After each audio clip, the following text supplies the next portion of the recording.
나눌 말씀의 제목은 깊은 영적인 우정은 어떻게 만들어지는가 라는 제목입니다. 먼저 1절을 보십시오. 다윗이 사울에게 말하기를 마침에 요나단의 마음이 다윗의 마음과 하나가 되었다. 그리고 요나단이 그를 자기 생명과 같이 사랑했다 라고 말씀하고 있습니다.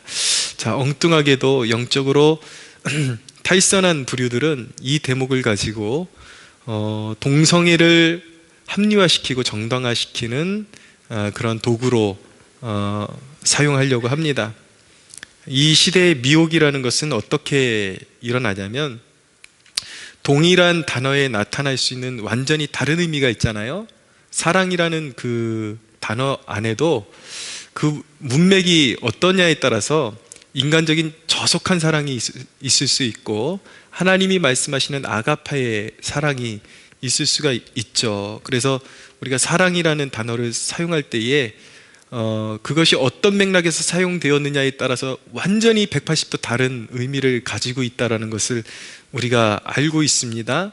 근데 요 사이에 나오는 그러한 탈선한 자들, 영적으로 탈선한 자들은 이 완전한 다른 의미를 하나로 묶어버려요. 그냥 하나님이 사랑이라고 하셨으니까 그 사랑이라는 것은 하나님의 사랑도 포함되지만 지극히 인간적인 사랑, 동성애도 사랑의 표현 중에 정상적인 표현 중에 하나다, 그렇게 이제 주장을 하죠.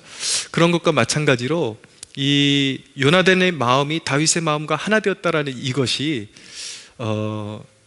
이들의 각별한 우정을 가지고, 그것이 바로 남자와 남자가 서로 사랑할 수 있다라는 증거다, 이게 동성애의 그런 근거가 되는 구절이다라고 그렇게 주장하는 그런 어둠의 세력들이 있습니다.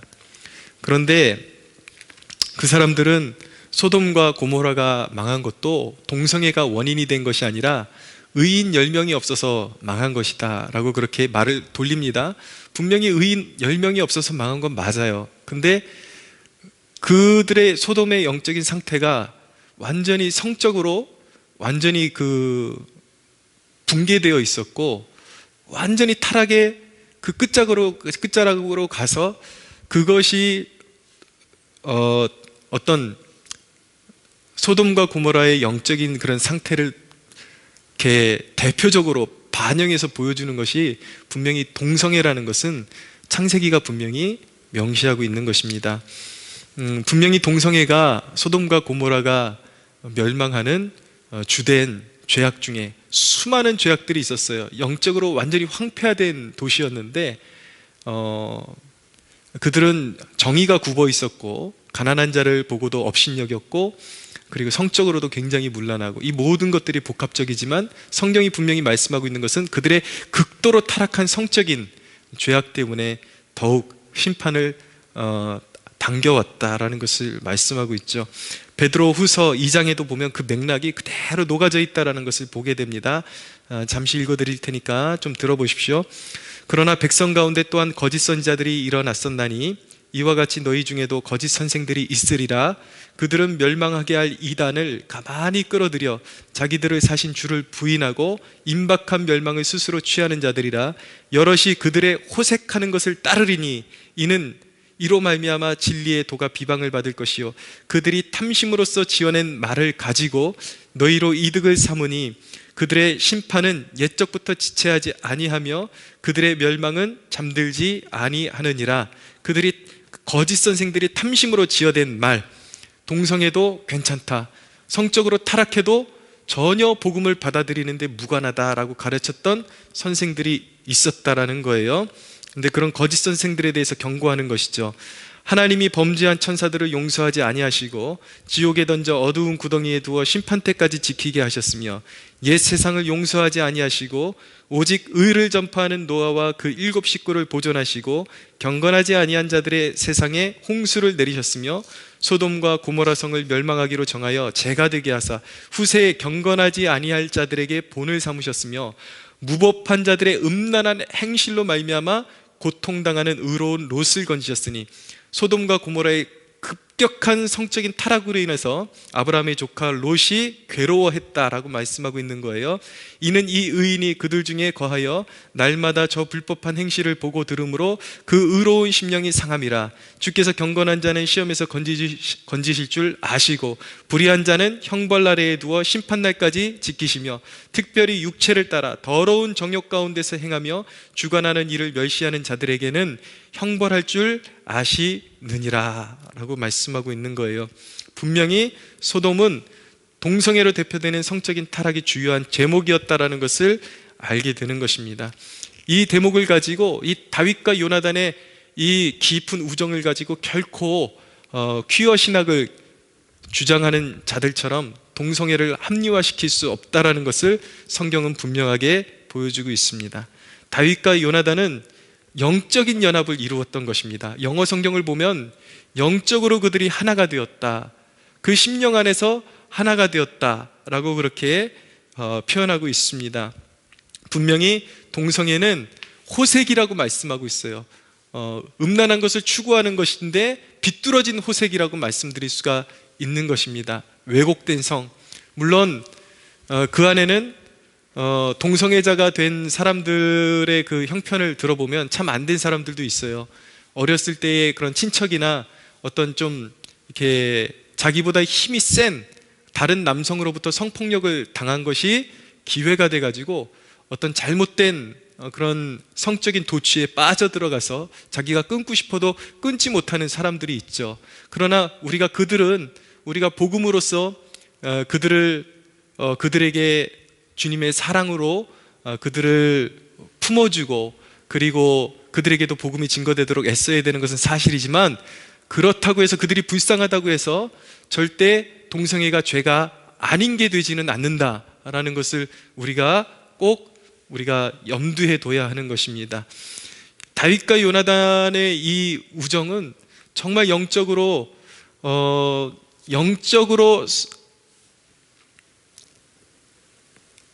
하나님의 백성들이 얼마나 깊게 유대 관계를 유지할 수 있고 또 깊은 우정으로 들어갈 수 있는지를 보여주는 그러한 대목이라고 말씀드릴 수가 있겠습니다. 오늘 이 말씀은 특별히 인간관계에 상처받은 사람들이 들었으면 참 좋겠다라는 생각을 가지게 되었습니다. 인간관계에 늘 배신을 경험했던 사람들은 이 관계에 대한 근본적인 불신을 가지고 있습니다. 그래서 누구랑 친해지면, 또 다른 사람들을 믿고 친해지면 내 마음을 열면 또 상처받게 돌아오는 것이 없을 거야, 그러고 마음을 열지를 않죠. 그러나 성경은 분명히 우리의 우정 가운데, 우리가 신앙 안에서 누리는 우정 가운데 늘 배신만 있는 것은 아니다라는 것을 분명히 말씀하고 있습니다. 다윗과 요나단의 우정의 모습을 간단하게 살펴보면, 첫째로 요나단이 다윗을 자기 생명처럼 사랑했다라는 것을 보여주고 있습니다. 그것이 1절이죠. 1절 다시 한번 보시면, 그 중반부터 보시면 다윗의 마음과 하나가 되어 요나단이 그를 자기 생명과 같이 사랑했다라고 말씀하고 있습니다. 이 둘이, 다윗과 요나단이 하나님을 향한 동일한 마음이 있었기 때문에 이런 깊은 우정이 가능했던 것입니다. 영적인 공감대라는 것, 하나님의 마음을 함께 느끼고 또 하나님을 향한 동일한 마음을 가지고 있으면 그만큼 어떤 끈끈한 그런 우정으로 발전할 수 있는 좋은 그런 요소가 되는 것이죠. 이 대목을 특별히 결혼을 앞두고 있는 청년들은 굉장히 마음에 새겨야 됩니다. 우리가 믿음 안에서 배우자를 선택하는데 이 영적인 공감대가 형성되는 것이 굉장히 중요하다. 한 사람은 굉장히 영적으로 하나님 앞에 잘하려고 하는데 한 사람이 영적으로 하나님 앞에 올바로 서 있지 못하면 사소한 갈등이 굉장히 심해집니다. 그리고 영적인 성장에 장애물이 되어버리죠. 그리고 어쩔 수 없이 또 불신자와 결혼한 성도가 있기는 한데, 이왕에 결혼했다면 헤어질 생각을 하지 말고 사명감을 가지고 그 배우자를 주께로 인도하려고 평생에 애쓰고 그런 사명을 가지고 살아야 되는데, 그것이 결코 쉽지 않다라는 것. 불신자와 결혼하기로 결단했다면, 그리고 그렇게 이미 결혼했다면 그만큼 자신이 영적으로 몸부림쳐야 될 것을 각오하고 배우자를 인도해야 하는 것입니다. 그만큼 영적인 공감대가 중요하다라는 것이죠. 좋은 우정을 가지기 위해서는 그런 신앙 안의 공감대를 형성하는 것이 매우 매우 중요한 요소가 된다. 그리고 그것이 충족되었기 때문에 다윗과 요나단이 누구보다도 서로 그렇게 깊은 우정으로 들어갈 수 있었다라는 것을 알게 됩니다. 두 번째, 그들은 서로 언약을 맺었습니다. 3절을 보십시오. 요나단은 다윗을 자기 생명과 같이 사랑하여 더불어 언약을 맺었다라고 말씀하고 있습니다. 어떤 언약인가? 이 전체 이제 문맥을 보면은 이제 나중에 나타나는 기사들을 보면 알 수 있는데, 서로 이제 요나단의 아버지가 사울이잖아요. 사울은 끊임없이 다윗을 죽이려고 했거든요. 그런데 사울과 요나단은 이미 이제 어떤 사무엘이 한 예언을 통해서 다윗이 이미 하나님의 기름 부음을 받고 이제 차기 왕이 될 것을 짐작하고 있었고 알고 있었습니다. 그렇기 때문에 이제 요나단도 나도 내 아버지가 너를 해하려 하는 것처럼 너를 절대로 기회를 봐서 해하지 않을 것이고, 혹여나 네가 이 땅의 왕으로 세워지면 절대 우리에게 해를 끼치지 말아달라. 서로 그렇게 언약을 맺었던 것이죠. 서로 해하지 않기로. 이런 언약은 인간의 욕망을 앞세우려고 하지 않을 때에야 가능한 일이었습니다. 그래서 서로의 권력을 내세우지 않고 자기의 욕망을 내세우지 않고 다윗과 요나단은 서로의 우정을 더 지켜나가는 것을 더 귀히 여기기로 그렇게 약속을 했던 것입니다. 세 번째로, 상대의 필요를 채워주는 모습을 보게 됩니다. 4절을 보십시오. 요나단이 자기가 입었던 겉옷을 벗어 다윗에게 주었고 자기의 군복과 칼과 활과 띠도 그리하였더라 라고 말씀하고 있어요. 자, 그런데 다윗에게 군복과 칼과 활과 띠가 필요했던 이유가 무엇이냐면 5절에 보니까 다윗은 사울이 보내는 곳마다 가서 지혜롭게 행함에 사울이 그를 군대의 장관으로 삼았다라고 말씀하고 있는 거예요. 오히려 요나단이 생각했을 때는 자기가 가지고 있었던 좋은 무기들, 그리고 그런 어떤 의복, 군복, 이런 것들이 자기 자신보다 이제 이 나라를 지키는데 충성스럽게 사명을 감당해야 되는 다윗에게 더 필요할 것이다 라는 그런 배려의 마음을 가지고 자기도 필요하지만 오히려 더 필요한 친구에게 그것을 양보해 주었던 것입니다. 여러분, 요나단이 다윗이 맡게 될 책임을 미리 알고 이해하고 그에게 자기가 가진 것들이 더 필요하다는 것을 알고 건네주었어요. 하나님께서 우리에게 주신 은사들이 있는데 그 은사들, 우리의 모든 하나님께서 주신 자원들, 이런 것들을 통해서 사명자를 지지해 주는 것은 하나님 보시기에 참 아름다운 것입니다. 네. 내가 가진 것으로 특별한 사명을 부여받은 사람을 지지해 줄 수 있을 때, 섬길 수 있을 때에 비로소 내가 필요할 때 다른 누군가가 그런 은사들을 가지고 또 나를 섬겨줄 수 있다는 것을 우리가 기억해야 합니다. 정말 이 한국 기독교 역사에 보면은 이렇게 다윗과 요나단보다도 더 출중하고 탁월한 우정의 관계가 있었다라는 것을 보게 됩니다. 전북 김제에 가면요, 금산교회라는 곳이 있습니다. 이렇게 한옥으로 예쁘게 지어진 교회인데 기역자 교회예요. 당시만 해도 그 두 분이 살았을 때가 이 조덕삼이라는 분하고 그 다음에 이자익이라는 분이 계신데, 이분들이 처음으로 세례를 받은 연도가 1905년도 정도 되니까 아직도 우리나라가 그런 유교적인 사고방식에 꽉 갇혀 있을 때이기 때문에 당시에 이제 교회를 지어도, 당시에는, 지금은 아닌데 그 모습이 그대로 남아 있어요. 남자와 여자가 서로 보이지 않는 곳에서 자석을 배석해가지고 모서리 만나는데 여기 설교자가 서가지고 설교하면은 이제 서로 설교자는 같이 공동으로 보는 거예요. 보지만 서로 다른 곳에 앉아서 예배 드릴 수 있도록 그렇게 이제 했던 곳이 금산교회인데, 이 금산교회는 너무나도 아름다운 우정에 관한 그런 역사가 남아 있습니다. 이 금산교회 그 집 터에 금산교회가 지어졌던 그 터의 원래 주인이 누구였냐면 그 당시 김제에서 굉장히 잘 사는 거부 조덕삼이라는 분이었습니다. 이분이 선교사님의 전도를 듣고 예수님을 영접하게 되었습니다. 그런데 당시에 이자익이라는 분이 경남 김해 출신인데 이 조덕삼이라는 분의 가정에 몸종으로 들어왔어요. 마부로 들어왔습니다. 그런데 이 조덕삼이라는 이 주인이 이자익의 그런 출중한 면모를 보고 자기 자식들과 똑같은 교육을 시켜줘요. 교육을 시켜주고 선교사들한테 복음을 듣고 나서 자기만 예수 믿고 구원받은 것이 아니라 이 이자익이라는 몸종에게도 복음을 같이 듣고 구원받도록 그렇게 길을 인도를 해줍니다. 근데 세례를 같은 1905년도에 받게 됐고 두 분이 같이 나란히 신앙이 자라나면서 두 분이 같이 집사가 되고 두 분이 같이 장로 후보가 되게 되었어요. 근데 투표를 했는데 공교롭게도 주인인 조덕삼이 떨어지고 몸종인 이자익이 장로 선출에 이제 붙게 됩니다. 그래서 거꾸로 된 거죠. 종이 장로가 되고 그리고 주인이 이제 집사가 돼서 오히려 종을 섬겨줘야 되는 그러한 이제 신세가 된 것입니다.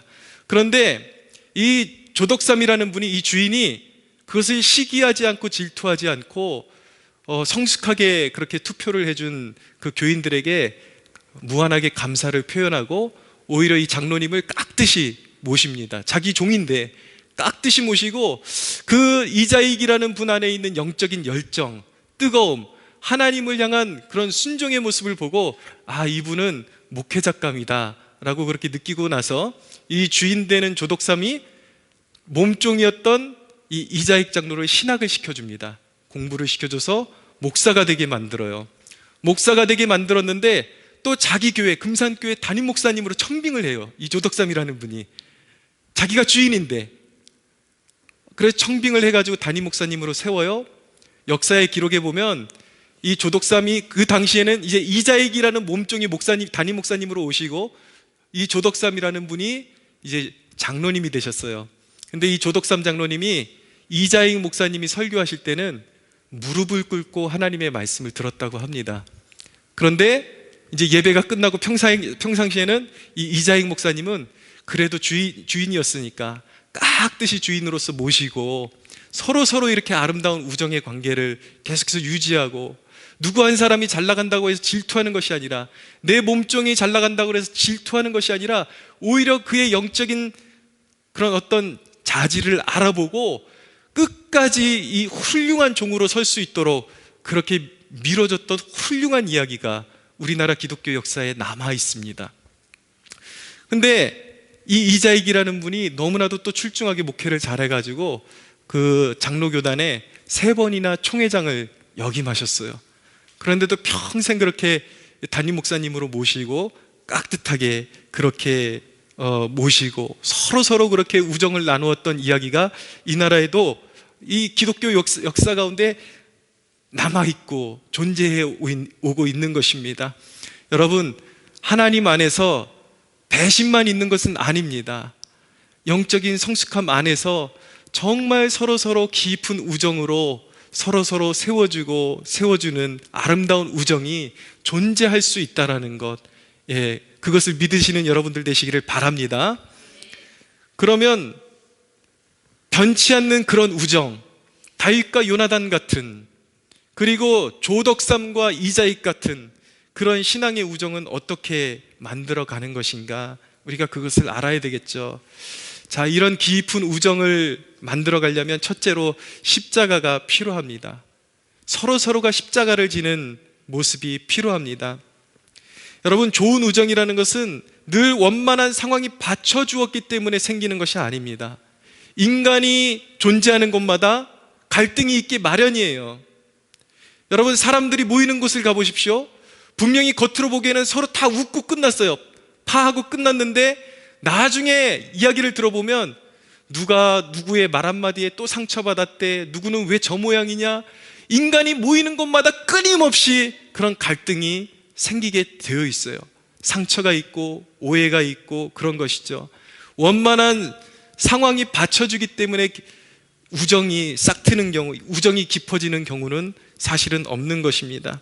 그것이 아니라 서로 간에 상대방의 우위를 점하려고 하는 나라는 존재, 상대방보다 높아지려고 하고 내 의견만을 일방적으로 관철시키려고 하는 그 나라는 존재를 꺾음으로 인해서 서로 간에 빌립보서에서 말씀하시는 것처럼 서로 나보다 남을 더 낮게 여기라, 낮추어서 여기라는 것이 아니라 더 낮게 여기라, 상대방을 더 존중히 여기라. 할렐루야. 예.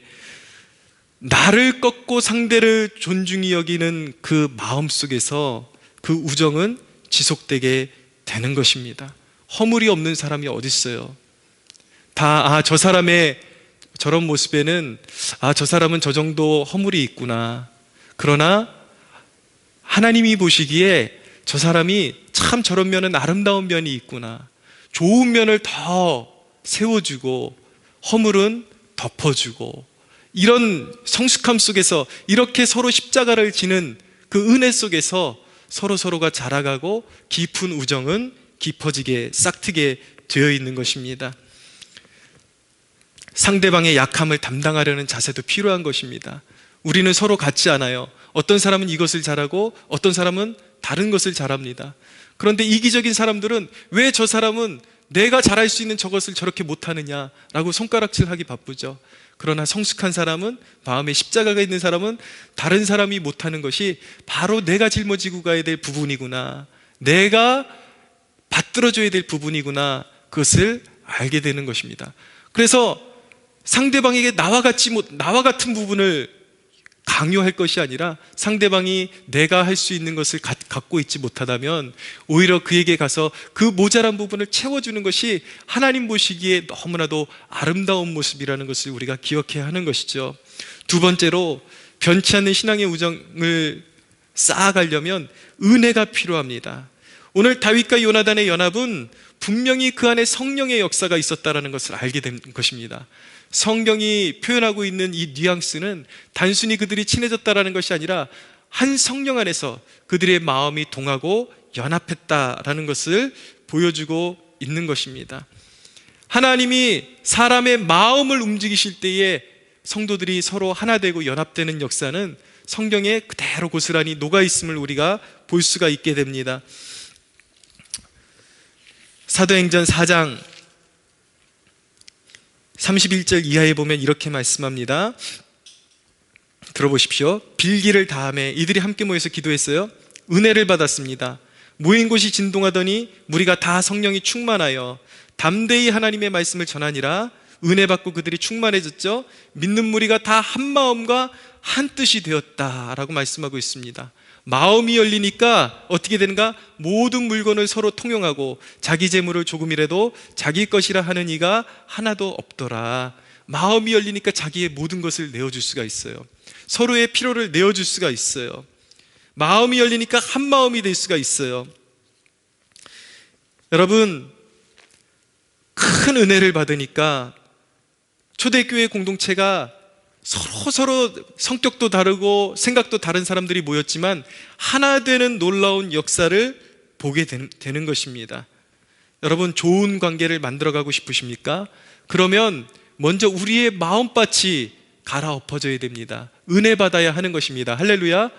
네, 은혜 받고 사람을 향하여 열린 마음을 가지고 또 부드러운 마음을 가지고 영적인 애착을 가질 수 있어야 그들을 향해서, 상대방을 향해서 우리의 마음을 열고 내 자신이 하나님께서 나에게 주신 것들을 기꺼이 나눌 수 있는 호의가 생기게 되는 것이죠. 세 번째로, 변치 않는 신앙의 우정은 신뢰를 통해서 만들어집니다. 서로 신뢰해 주는 것, 신뢰가 필요합니다. 여러분, 좋은 우정은 어떤 좋은 사람이, 타자가 나에게 와야지만 좋은 우정이 되는 것은 아닙니다. 내가 중요한 거예요. 결혼도 마찬가지인 것입니다. 늘 좋은 배우자만 만나려고 그러죠. 그러나 결혼의 관건은 내가 상대방에게, 좋은 배우자에게 좋은 관계를 계속해서 유지해 나가려면, 좋은 배우자를 원한다면 자기 자신도 좋은 배우자감으로 준비되어져야 하는 것입니다.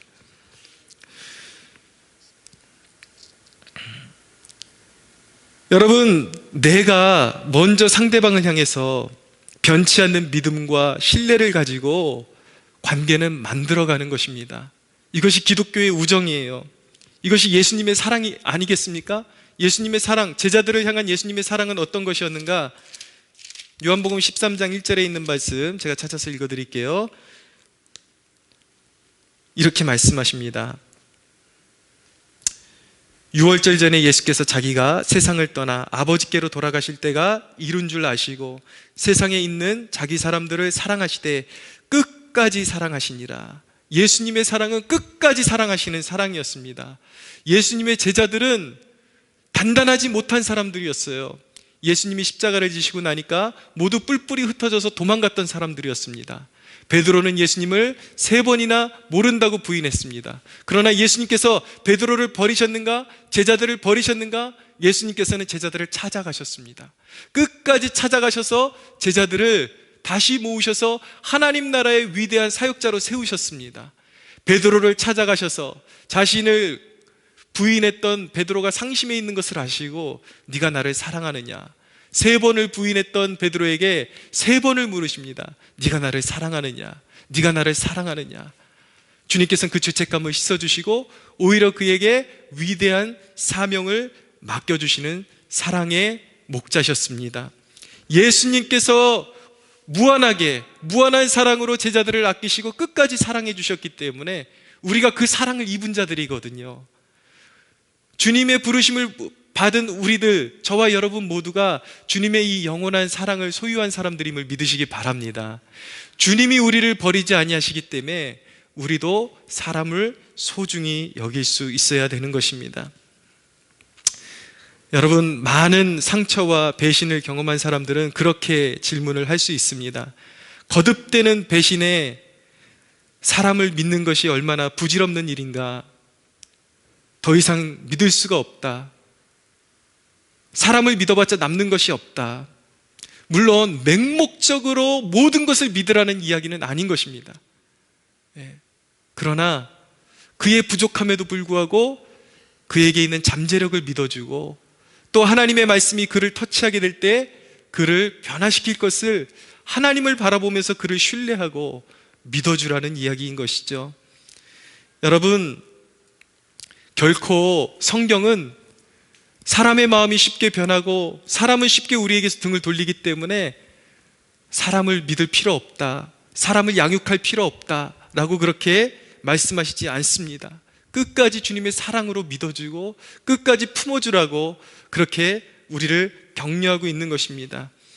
여러분, 인간관계도요, 마치 좋은 사람을 만나는 것, 그리고 좋은 관계로 들어가는 것도 마치 아이를 잉태하는 것과 같습니다.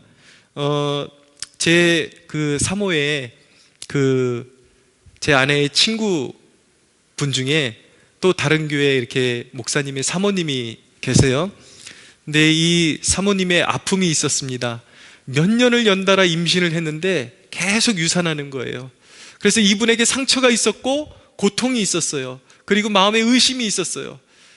또 아이를 가지면 분명히 유산이 될 텐데 이걸 아이를 가져야 되나 말아야 되나, 그리고 아이가 임신이 돼도 또 아이가 또 유산이 되면 어떻게 해야 되나, 그 상처를 안고 있었지만 번번이 계속 아이가 그렇게 유산이 되니까 깊은 상처를 안고 과연 자신이 온전한 아이를 낳을 수 있을까, 그런 아픔 가운데 어느 시기를 보냈는데 어느 시기를 보내고 나니까 하나님이 그 태에 복을 주셔서 아주 건강한 아이를 낳았습니다. 할렐루야. 예. 아이를 낳고 나니까 이전에 유산했던 2명이나 낳았어요. 2명이나. 예, 거의 아이를 낳을 수 없을 것 같이 몸이 너무나도 이렇게 부실하고 연약했는데 2명이나 낳아서 지금 건강하게 잘 기르고 있어요. 그렇게 건강한 아이들을 이제 출산하고 나니까 이전에 유산으로 인해서 받았던 그 고통들은 이제 잊혀지게 되는 것입니다. 하나님이 보상해 주시는 것이죠. 인간관계도 이렇습니다. 끊임없이 사람들이 우리를 배신하고 떠나가는 일들이 반복될 거예요. 그러나 여러분, 믿음 안에서 사람들을 아끼고 여러분 깊은 우정을 갖는 것을 사모하십시오. 반드시 언젠가 우리에게도 좋은 열매 맺게 하시고 좋은 우정으로 싹트게 하는 그런 좋은 열매 주시는 그날이 반드시 올 것입니다. 할렐루야. 예, 멀리 보지 마세요. 하나님께서 우리를 묶어주셨는데 우리가 바로 그런 우정의 사람들, 성령의 사람들, 하나됨을 이루는 그런 백성들이 되기를 사모하는 저와 여러분들이 되기를 축복합니다. 여러분, 그리고 내가 누군가에게 호의를 베풀어 줬는데 누군가가 나를 배신하고 떠나가요. 그런데 그것이 결코 나를 배신하고 떠나간 사람의 삶 가운데도 의미 없는 일이 결코 아니라는 것을 여러분들 깨달으셔야만 하는 것입니다. 저도 참 철이 없을 때가 있었습니다. 혈기는 왕성하고 정의롭기는 하고 과거에 한 대형교회에서 제가 대학부를 담당하고 제가 이제 부임하자마자 이제 청년들을 기도회를 이렇게 세팅을 했어요. 기도회가 이제 부실해가지고 청년들에게 전적으로 기도하게 하는 그런 모임을 제가 주도적으로 만들어서 기도하게 만들었는데, 기도가 잘 이루어지니까 제 이렇게 선임 이렇게 목회자들이 그것을 좋게 보는 것이 아니라 오히려 좋지 않게 보더라고요. 거기에도 이제 어떤 시기가 있고 정치적인 그런 이렇게 행위들이 왔다 갔다 하면서 제가 한동안 좀 이렇게 모함을 받고 사역에서 제외된 적이 있었습니다.